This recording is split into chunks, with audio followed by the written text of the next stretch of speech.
Bato, isang coffee shop na walang nagbabantay at magagandang tanawin. Ito ang Batanes, matatagpuan sa dulong bahagi ng Pilipinas at malapit na sa Taiwan. Ang Batanes ay madalas makaranas ng bagyo dahil dito nakilala ang kanilang matitibay na bahay na bato.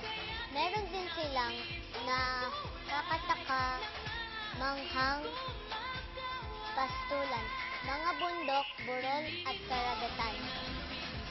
Dagdag pang akit din sa mga turista ang kabaitan at karapatan ng mga iwatan.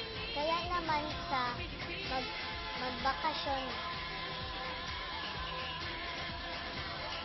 sa susunod na magbabakasyon, halina at bisitahin ang Batanes.